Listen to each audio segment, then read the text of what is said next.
सधनपट्टी में 200 metre CC road का लोकार्पण, बेटियों से फीता कटवाकर दिया सम्मान। बुरहानपुर विकासखंड कोयलसा के सधनपट्टी गांव में क्षेत्रीय विधायक डॉक्टर संग्राम यादव ने 200 मीटर सीसी रोड का लोकार्पण किया। उद्घाटन समारोह में विधायक ने बेटियों के हाथों फीता कटवाकर उन्हें सम्मान देने का संदेश दिया। कार्यक्रम के दौरान विधायक समेत अन्य वक्ताओं ने प्रदेश और केंद्र सरकार की नीतियों पर जमकर निशाना साधा। कार्यक्रम को संबोधित करते हुए विधायक डॉक्टर संग्राम यादव ने कहा कि चुनाव आते ही नए चेहरे और नए नए वादे सामने आने लगते हैं, लेकिन जमीनी हकीकत कुछ और है। उन्होंने कहा कि अतरौलिया क्षेत्र में पंचायती राज मंत्री ओम प्रकाश राजभर डेरा डालकर बैठे हैं और भोली भाली जनता को बहकाने का प्रयास कर रहे हैं, लेकिन जनता उनके बहकावे में आने वाली नहीं है।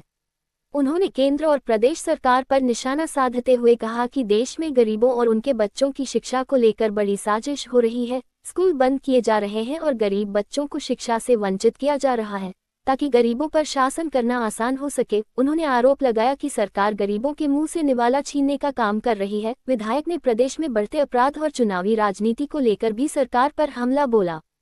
उन्होंने कहा कि भाजपा सरकार बनने के बाद हिंदू मुस्लिम, राम और धर्म के नाम पर चुनाव लड़ने की राजनीति की जा रही है। जनता अब सब समझ चुकी है और आगामी विधानसभा चुनाव में इसका जवाब देगी। उन्होंने कहा कि परीक्षाओं में धांधली और पेपर लीक जैसी समस्याओं का हिसाब वर्ष 2027 में लिया जाएगा। उन्होंने दावा किया कि 2027 में अखिलेश यादव के नेतृत्व में उत्तर प्रदेश में सरकार बनेगी। गरीबों के हक का हिसाब लेगी जनता। नरेंद्र नाथ यादव। विशिष्ट अतिथि डॉक्टर नरेंद्र नाथ यादव ने कहा कि केंद्र और प्रदेश की सरकार ने गरीबों के हक पर डाका डालने का काम किया है। जनता इसका सूद समेत हिसाब लेगी। कार्यक्रम की अध्यक्षता कर रहे पूर्व ब्लॉक प्रमुख महेंद्र यादव ने कहा कि भाजपा सरकार की उल्टी गिनती शुरू हो चुकी है। जंतर मंतर पर युवाओं के धरना प्रदर्शन का जिक्र करते हुए उन्होंने कहा कि इससे साफ है कि जनता का सरकार से मोहभंग हो रहा है। कार्यक्रम के आयोजक ग्राम प्रधान हरिलाल राजभर ने सभी अतिथियों और ग्रामीणों का आभार व्यक्त किया। संचालन बलवंत यादव ने किया। इस मौके पर प्रमुख चंद्रशेखर यादव, बर्मन यादव, मुन्ना यादव, पप्पू दुबे, राजेंद्र राम, विजयदत्त पांडेय, प्रदीप सोनी, चंद्रजीत यादव, जयप्रकाश, गरीब यादव सहित बड़ी संख्या में ग्रामीण मौजूद रहे। मैं आशीष पांडे जी आपका और पत्रकार भाइयों का स्वागत करता हूं। कभी हम सब कुछ ही दिन पहले कंतालपुर ग्राम सभा में मिले थे, आज हम सब सघनपट्टी ग्राम सभा में मिल रहे हैं और 2-3-4 दिन बाद किसी और ग्राम सभा में मिलेंगे। तो हम सबका मकसद है कि गांव कैसे खूबसूरत बने, गांव की गलियों को कैसे सीसी रोड नाली से जोड़ा जाए। इन सबको लेकर के हम जब गांव में जाते हैं, जो विकास के काम हुए हैं, तो हम सब कोई आज से थोड़ी करते हैं। वो नादान लोग हैं जो टिप्पणी करते हैं। मुझे तो आप जितना कहो उतना वीडियो दिखा दूं, बहुत पहले से दिखा दूं, तो मैं तो ये बहुत पहले से काम करता था। मेरा मकसद था कि गांव में जाऊंगा, लोग मिलेंगे और भी अपनी बातों को साझा करेंगे। जो मुझसे हो पाएगा उन बातों को सुन करके उसको हल करने का प्रयास किया जाएगा। तो आज उसी उद्देश्य से हम सघनपट्टी गाँव में थे। इतना माताओं बहनों का, आप सबका स्नेह और आशीर्वाद मिला, यही हमारी सबसे बड़ी पूंजी है। चुनाव की रुझान क्या लग रही है?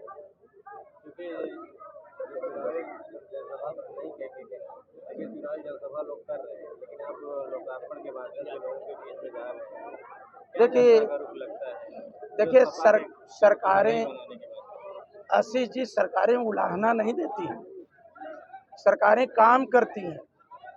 आप अगर स्पीच किसी नेता की सुनो तो 80% उलाहना है, 90% उलाहना है कि ये नहीं हुआ, ये नहीं हुआ।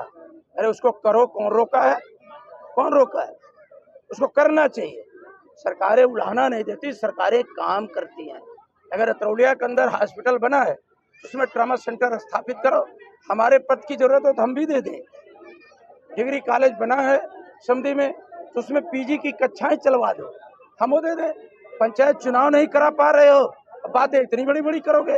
पंचायत चुनाव में तो गरीब प्रधान चुना जाता है। समाज का जो पिछड़ा और दलित वर्ग है, इन्हीं पंचायत चुनाव में तो उनको प्रतिनिधित्व मिलता है।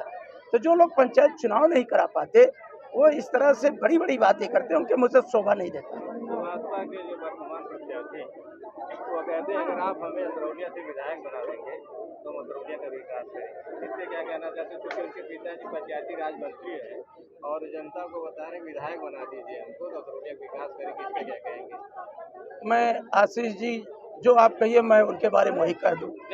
मैंने एक दिन आपसे कहा था, मैं कह रहा हूँ कि जब मैंने मंत्री पद बड़ा होता है विधायक पद बड़ा मैंने एक दिन आपसे कहा था कि मेरा निर्वाचन अतरौलिया की महान जनता मिलजुल करके 3 बार की है और मेरी शुरुआत इलाहाबाद विश्वविद्यालय के छात्र राजनीति से हुई है।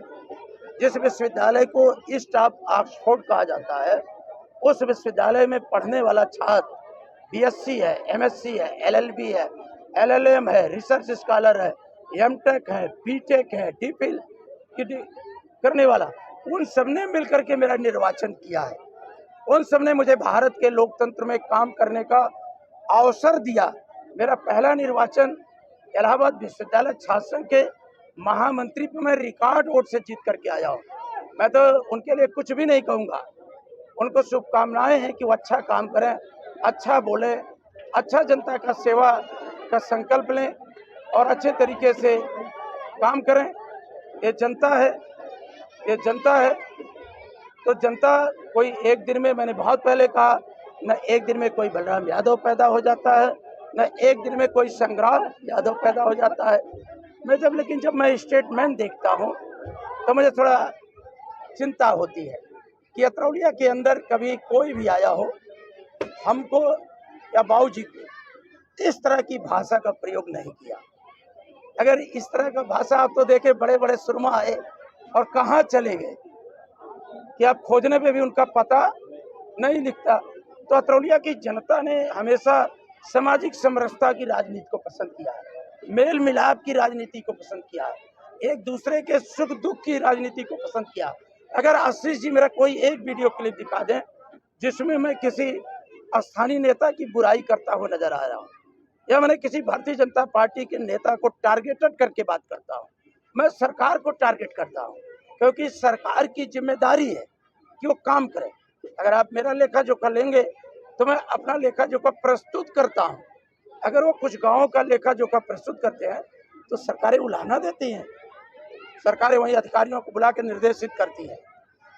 आपने तो दौर देखा होगा, भैंसा सुसपाती से लेकर के धनेजे से लेते हुए ये सघनपट्टी गांव से लेके मदिया पार से लेके रतुआ पार से लेते हुए भैरवदासपुर से लेके हुए गंगौर से लेते हुए मठगोविंद से लेते हुए एदिलपुर से पासीपुर से लेते हुए बूढ़नपुर से फुलवरिया मार्ग को लेकर के हुए बूढ़नपुर से फिर आपका ले जा करके माहौल अंबारी तक होते हुए महाराजगंज देवपुर मार्ग पटेल स्कूल से होते अतराइट मखना मार्ग।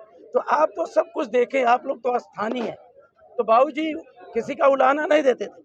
बाबूजी कहते थे कि अतरौलिया की जनता ने मुझे जो वोट दिया है मैं इसको कर्ज के रूप में लेता हूं और मैं प्रयास करूंगा अपने नेता से कि मेरी अतरौलिया की जनता के लिए जितना भी कुछ हो सके विकास की योजनाएं और रोजी रोटी से जोड़ने का काम करें। अभी जब मैं कल गया था वो अंकिता विश्वकर्मा को सम्मान करने, मैं आपको सूचना नहीं दे पाया था, मैंने सोचा था आयोजक गढ़ दिए होंगे। तो आप देखिए जो शिवानंद चौरसिया है, अंकिता विश्वकर्मा है, उसका भाई है, वो अधिकारी बने हैं। फिर मैं जब गया तो आप मुझे उम्मीद नहीं थी, दसांव गाँव में शुक्लपुरवा है, वहाँ सब पंडित जी लोग हैं। उन लोगों ने कहा और बड़ा नाम है जमुना शुक्ला जी का, उन्होंने कहा कि मेरा पोता लेक्चरर बना है, विधायक जी हमारे हर खानदान की इच्छा है कि आप उसे सम्मानित करने आए और उसी बहाने बातचीत होगी। तो आप देखिए मैं वहाँ गया था, आपने देखा डॉक्टर दुर्गा प्रसाद जी जो एक बड़ा डॉक्टर है पेट और लीवर रोग का विषय, मैं अनुरोध करके आप लोगों के सामने आया किस तरह से लोगों को स्वास्थ्य के प्रति सचेत किया। तो मैं किसी को क्या उलाहना दूँ, मैं मंत्री जी से क्या उम्मीद करूँगा। जो मंत्री अपने विभाग का पंचायत का चुनाव न करा पाए वो मंत्री हमें नसीहत देने का प्रयास ना करें तो बेहतर है। प्रधानमंत्री नरेंद्र मोदी का एक बयान वायरल हो रहा है कि अंग्रेजों और मुगलों से तो हमें आज़ादी मिल गई है लेकिन मानसिक गुलामी भी मिल गई। किसको जिम्मेदारी देश ने दिया था इस गुलामी से मुक्ति का रास्ता बनाने का? इतने लंबे समय तक देश की व्यवस्था को किसके हाथों में सौंपा था? तो नरेंद्र मोदी जी किससे शिकायत कर रहे हैं? वो किससे शिकायत कर रहे हैं? अगर उनके अंदर साहस हो तो आज तो जो एक्सप्रेस वे बन रहे हैं इतने ही कम बरसात में बह जा रहे हैं। आपको याद होगा कि लखनऊ में एक कोचिंग संस्थान में लड़के धुधक के जल गए, मर गए, दम तोड़ दिए। कैंसर की बीमारी बढ़ती जा रही है, लीवर सिरोसिस की बीमारी बढ़ती जा रही है। देश में जो पुराने लोग रिटायर हुए हैं वो 50-55 हज़ार पेंशन पा रहे हैं, जो नए लड़के नियुक्ति पा रहे हैं वो 8,000 10,000 की नौकरी पा रहे हैं। ये किसकी जिम्मेदारी है? देश के प्रधानमंत्री ये किससे शिकायत कर रहे हैं? देश ने सबसे ज़्यादा मौका उन्हें आदरणीय नरेंद्र मोदी जी को दिया, उन्हें वो अपनी जिम्मेदारी निभा नहीं पाए, वो सूट बूट पे सजते ही रह गए और देश को दुनिया में आज देश भुखमरी के किस कगार पर खड़ा है। उन्होंने वादा किया था कि हम